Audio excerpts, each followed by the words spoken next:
Welcome to the Beaufort County News Headlines. I'm Chloe G. The boat landing closed in mid-January for improvements, reopened last week.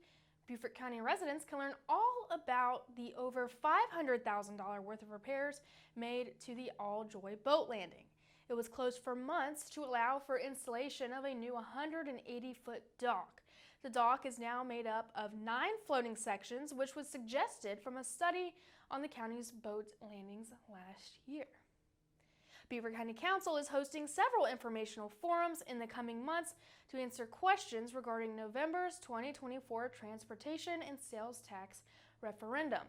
The first meeting will be Thursday, April 4th at 6 p.m. in County Council Chambers at 100 Rebo Road. The remainder of the schedule is as follows. Thursday, April 11th at 6 p.m.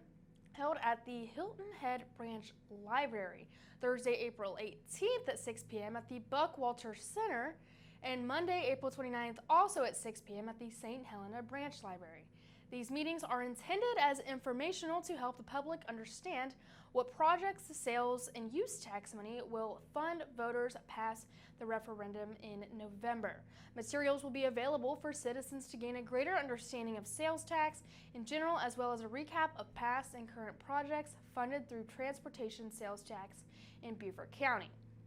County Council members will be in attendance, and guest speaker will be Jared Fralix, the Assistant County Administrator of Infrastructure. The meetings are open to the public and no RSVP required. For more information, please contact the Clerk to Council's office at 843-255-2180.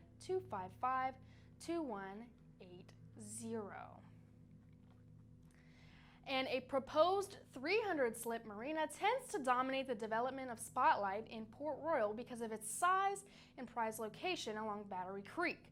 Disputes that have arisen with developer Safe Harbor Marinas only adds to the interest, but the pace of residential housing construction across the growing town of more than 14,000 residents is raising its own concerns that reach far beyond the borders of the area's quaint historic village.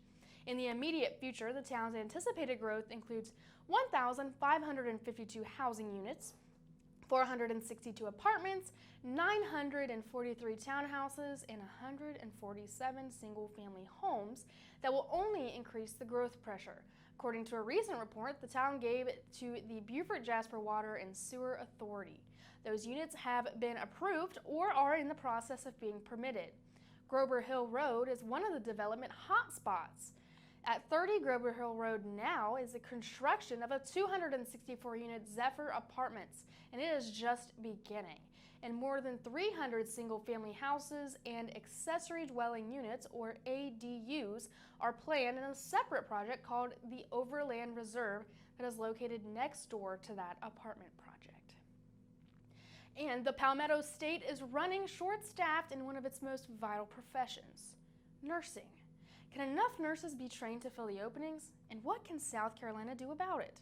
Nationwide, a nursing shortage has become apparent since COVID-19 hit, causing many to leave the field due to stress and burnout. Even before COVID-19, South Carolina was struggling with staffing, and the pandemic made it worse. South Carolina is one of the states with the most significant scarcities. It will need an estimated 10,400 nurses to meet the demand through the end of the decade. Faculty shortages at nursing schools across the country has raised an issue, according to the American Association College of Nursing report on 2021-2022 enrollment.